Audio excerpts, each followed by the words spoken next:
भाजपाका राष्ट्रिय प्रवक्ता तथा दार्जिलिङका सांसद राजु विष्टले कड़ा वक्तव्यमा दार्जिलिङ पहाड, तराई र डुवर्सका जनतालाई गोर्खा विरोधी तत्त्वहरूले प्रचार गरेको हल्लालाई बेवास्ता गर्न र प्रधानमन्त्री नरेन्द्र मोदीमाथि विश्वास कायम राख्न आग्रह गरेका छन्।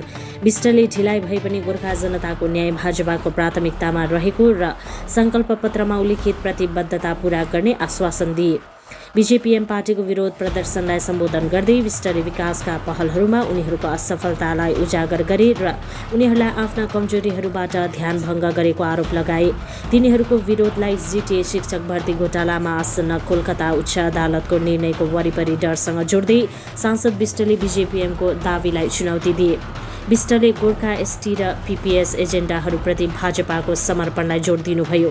उनले गोर्खा एसटी घोषणा भएपछि आफ्नो आन्दोलन व्यर्थ हुने चेतावनी दिँदै गोर्खा समुदायको हितमा भाजपा प्रतिबद्ध रहेको बताए। पहली बात तो मुझे पता लगा अभी एयरपोर्ट में उतरते ही उनका जो धरना चल रहा था, स्वाभाविक रूप से उनके मन में जो मेरे प्रति प्रेम था वो जागा है और उन्होंने राजू बिष्ट जिंदाबाद का नारा लगाया है। मैं आपके माध्यम से समस्त बीजेपीएम के जितने भी कार्यकर्ता और नेता हैं उनको बधाई देता हूं और आपके स्नेह के लिए मैं आपका आभारी हूं और मैं जो कुछ भी कर रहा हूं वो आपके भी उपयोग में आएगा, आपके भी काम आएगा। दूसरी बात, जहां तक ये धरना मुझे एक तरह से ड्रामा लगता है, 2-3 कारण हो सकते हैं। एक बड़ा कारण ये हो सकता है, जैसे मुझे कुछ पता है ऐसे ही बीजेपीएम को कुछ शीर्ष नेतृत्व को शायद ये ज्ञान है कि भारत सरकार कुछ करने वाली है। एक बड़ा विषय ये हो सकता है। दूसरा विषय हो सकता है कि जो गोरखालैंड या जनजाति कभी उनका विषय मुद्दा होता नहीं था, मुझे अच्छा लगा आज देख करके इसी बहाने, धरने के बहाने से उन्होंने उसको अपना विषय और मुद्दा बनाया। तीसरी बात, जो पार्टी विकास के नाम से आगे बढ़ रही थी, विकास के कार्य तो हुए नहीं हैं।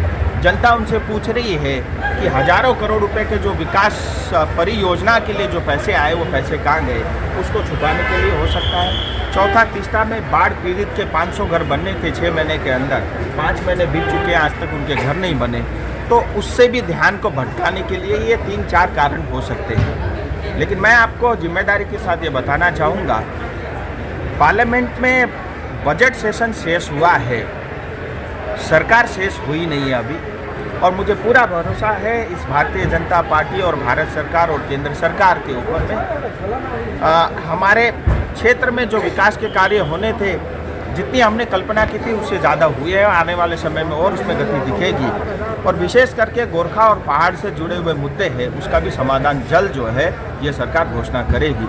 मुझे लगता है इन्हीं कारणों की वजह से शायद उनको कुछ हिंट मिला हो, इसलिए भी कर सकते हैं।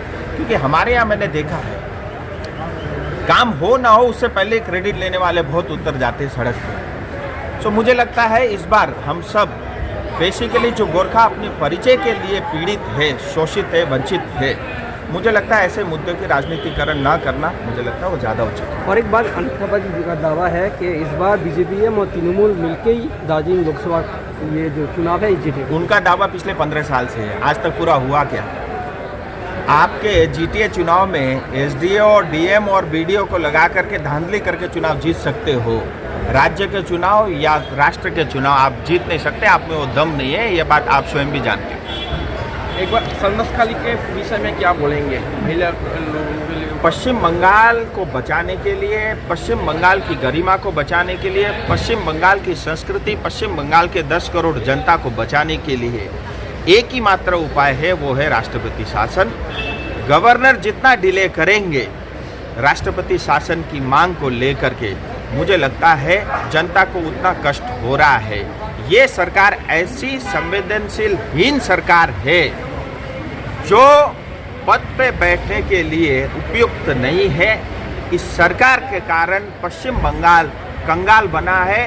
इस सरकार के कारण पश्चिम बंगाल की जनता को पीड़ा हुई है। इस सरकार के कारण महिलाएं और हमारी बहन बेटियों के साथ अन्याय अत्याचार हुआ है। ऐसी सरकार रहने के बिल्कुल भी लायक नहीं है।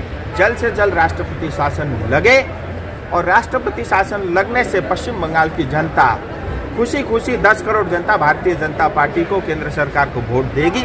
मैं मांग करता हूं, एकमात्र उपाय है राष्ट्रपति शासन लगाओ, इनको कुर्सी से हटाओ, पश्चिम बंगाल बचाओ।